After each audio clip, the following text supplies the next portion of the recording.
But anyway, yes, let's go ahead and get into the Braxtons of it all. Okay. So this is one of the Braxton's niece child. Hey guys, okay, I'm gonna finish talking about this situation. Um, and I just want to say Why I that can't this make is this go not faster? easy. It's not fun. It's not something that I like want to talk about. This is not for clout. This is not something that Okay. Hold up. makes me happy to be able to speak and to talk about. Um, so let's just get that cleared up right away. This is not a space and place for me to trash my family's name. It's a space and place for me to talk about something that I've gone through and to be able to make light of a situation that a lot of us have gone through that were completely silenced. And for the first time in a really long time, I just feel like I want to help other people and I feel free. And I just feel like if it can help people, then I'm more than happy to share what has gone through, what has happened to me. So a lot of you have been super awesome and shared with me and DM'd me your stories. Some of you have opened up the first time to me. And some of you have shared your stories of how you've gone off now to become like therapists. And some of you have said that you've Blah blah blah moved. I blah. Yeah. think you know that if you've gone through this, it's not easy for me to talk about. And you'll see as I'm trying to find the word, so much bravery. See, but there will be people who do love you. Foggy, but also it took me a really long time to overcome all of this and sooner than I expected or wanted to, but I'm able to talk about it and I'm just told that happened. Absolutely not, but Okay. I'm able. I'm there for the summer. Her partner decides, her husband at the time decides to start sexting me. So sexting in a sexual manner. Okay. There was nothing physical that happened. Absolutely nothing physical. However, when my parents first brought it up to my aunt, she was there for me, very like, I'm so sorry this happened to you. And as the years have evolved, that has turned into it's your fault. It's turned into you were old enough to know right from wrong, and it's turned into something physical happened and you did it. And for me, that's mind boggling to me because if there was something that was physical that happened, and I'm 16 years old, this makes this person a right. You know the word, and I can't use it. And so that is mind boggling. It's just something that I don't really understand. A, um, I'm 16 years old. I'm 16. So what I've learned in therapy is that it doesn't matter what age you are when this sort of situation falls into your lap, however you decided to handle it is however you decided to handle it. And it's the responsibility of the adult to have had the responsibility to handle it a certain way. But when you're 16, or it doesn't matter what age you are as a child, you're not equipped of how this works. And it just shouldn't have fallen into your hands anyway. And so I think the hardest part for me was trying to navigate as to why is it me? Do you know? Why am I the scapegoat? Why are you not talking to me? I didn't ask for it. And I think so much empathy is needed for people who have gone through this sort of situation for you to really understand that we didn't ask for this situation to happen to us. I didn't ask for this. I didn't want this. I don't want this. This is not fun. This is like, this is my life. This is real. This is my family. It's not something that you ask for. And so you can only spend so much time thinking about it and pondering and wondering like what you could have done better, done differently. And I've just gone through enough therapy to just realize and understand that I handled it the way that I did, and it just shouldn't have been in my plate. And why do you want me to come to you and say, yes, I had a physical relationship with this person? Like that makes him do it. I said that I wouldn't get emotional on this, and I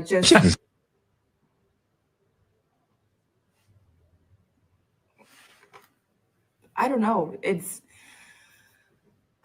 this person has also had a platform to be able to talk and to be able to voice Joe's character of who he is, and like we're just breaking bread with the person as if nothing has happened, or like it's just,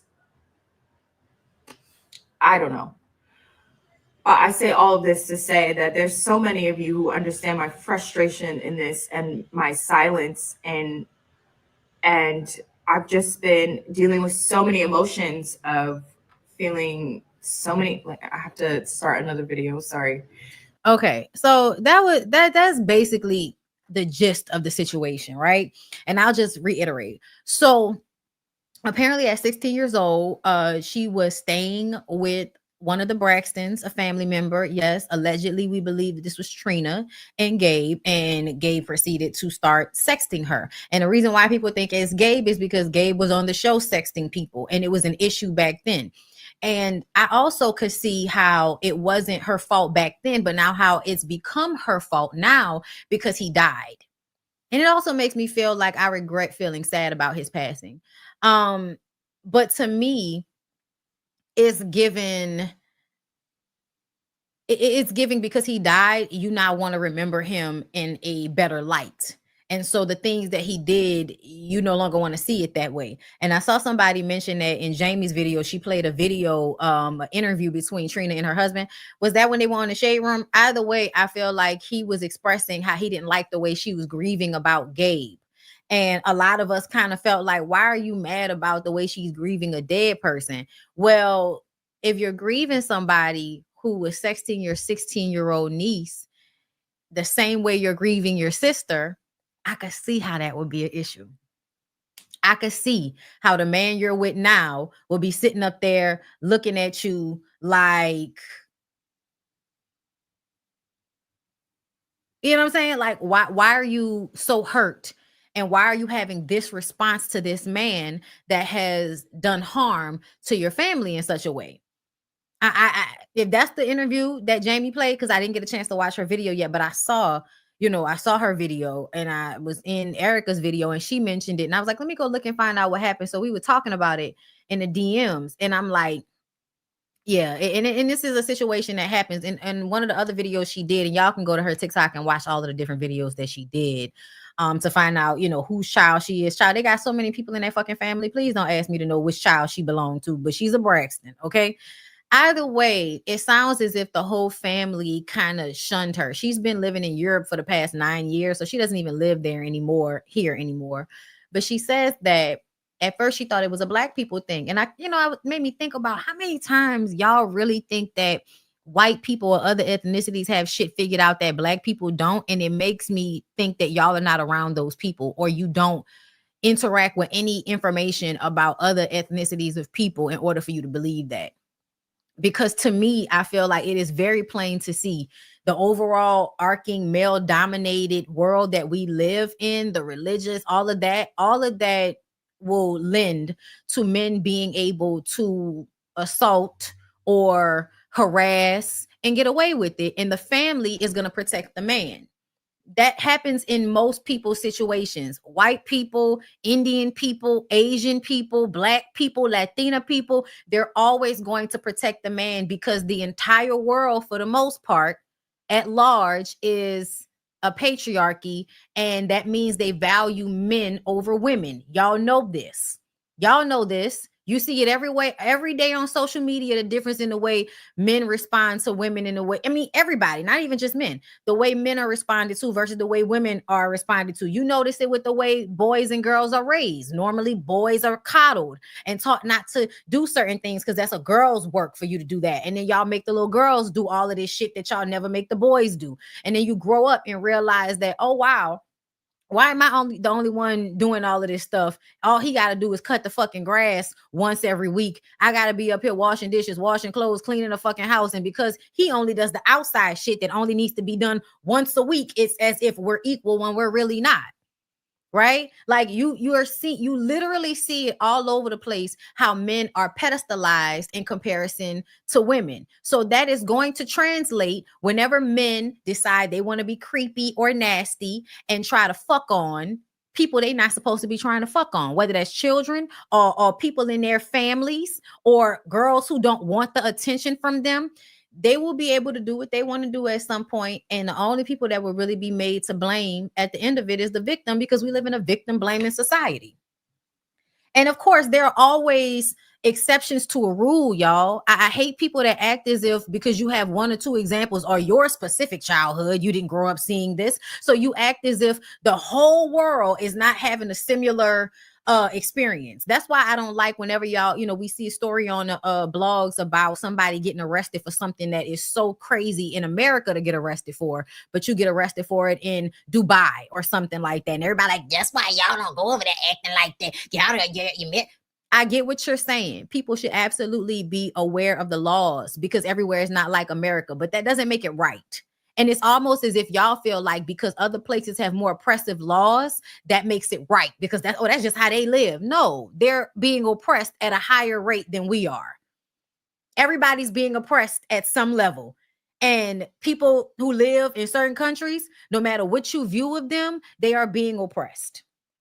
Okay. So yeah, people are thinking it's Gabe. And I feel like it would make sense that it would be because of the sexting thing. And this is all alleged if it's Trina and Gabe, but that's what everybody is saying. She didn't specifically name who it was in all of her storytelling, but it would just make sense because of the sexting part, y'all. And she said her then husband, a lot of the things lined up for it to be Gabe, okay? And also for the story to change. So when she says at first they believed her and it wasn't her fault, but now it is, I could see how that would happen because he died. And usually when abusive men die, if they had any good qualities, the women in their lives only remember the good qualities. The good shit is always made to be bigger than any of the negative experiences because the person is dead. And y'all feel like whenever somebody dies, they should all of a sudden become like deified, or, they should now be considered a saint. Death has made them, impervious to whatever they might have done in life. That's why I don't agree whenever y'all be like, oh, that person dead, don't talk bad about the dead. Yeah, I don't agree with that. I usually feel like the best time to talk about somebody that has abused you is when their ass is dead. That's usually the best time. Okay, because you don't have to deal with any retribution from that person. You don't have to deal, with a lot of the things that will happen, people calling you a liar and all of that shit that happens when a person is alive. So when y'all be talking that shit, oh, don't speak ill on the dead, I don't agree with that. If it's the truth, speak it. I think she made it her fault before he died, probably when they got back together and remarried. That's a possibility as well. And it would have to be her fault in order for you to be okay with the fact that you're now deciding to be in a relationship again with a man that was inappropriate with your 16-year-old niece. Okay. So yeah. Like I said, we all think it was Gabe. We don't exactly know, but we all think that it was Gabe and Trina. Okay, that's the assumption at this point, just to be very clear. But yeah, y'all, thank you, Tosh Bertrand, for the super sticker. I appreciate it. Let's get into it. Brandon Brown, thank you for becoming a member. Mary Sparkle's like, whoa, thank you for the super chat. Would you consider doing stand-up? Yeah, I've been talking about it for a minute. I actually got a mic, a long mic and everything to like practice it in my content here with y'all. But some of y'all complained about me standing and all of this other shit. So I've just been like, I'm not even gonna worry about y'all. I'll do it when I feel like it. Lady T, thank you for the super chat. Happiest of New Year's. Thanks so much for all your talent and info. Much love. Thank you so much for supporting me. I appreciate you. Hey Miko, thank you for being a member for 16 months. Using any spiritual belief system of any capacity to find a man instead of working on you is yuck energy. Absolutely, and without a doubt. DeQuasia, thank you for the super chat. Happy New Year to you too, boo. And thank you, Mary, for becoming a member again, even though I feel like you already were. But yeah. Or it could have been Tawanda's ex-husband. I don't know. Listen, it could have been, but we just didn't hear anything about him sexting and texting. But y'all know people don't like Tawanda, so who knows? And y'all, this is all conjecture because we're not sure, because she didn't actually name anybody. But we're just saying because of the sexting. That's what Gabe was into. I don't understand why Trina would stop talking to her. She lives to talk about counseling. Why not your niece? Because that's a bad reflection on her. How does it look for you to believe your niece at first, but let a man convince you that it was all a lie or a mistake, and now you're back in love with him? You get married to him again. People are going to look at you like you ain't shit for recommitting to a man who would do such a thing. So now you have to make your niece a liar. And no, you don't want to talk about that because that doesn't reflect well on you. That's why. Let's see. Yeah, a lot of embarrassment and shame, child. But let me see before I get out of here. Let me see if there's anything else that we can, just quickly, get into real quick before I get out of here. Hold up, I don't like Hollywood. I don't like that. Let's go to neighborhood talk. Let's see. Oh, okay. Mia and her husband, child, I guess, ink dried up. Just because they taking a picture together don't mean they back together. I don't pay attention to them people anyway. Y'all know I don't even watch Real Housewives of Potomac. Yeah, I think that's it. I think that's all I have for y'all. I'm so tired of seeing clips of people from baddies fighting.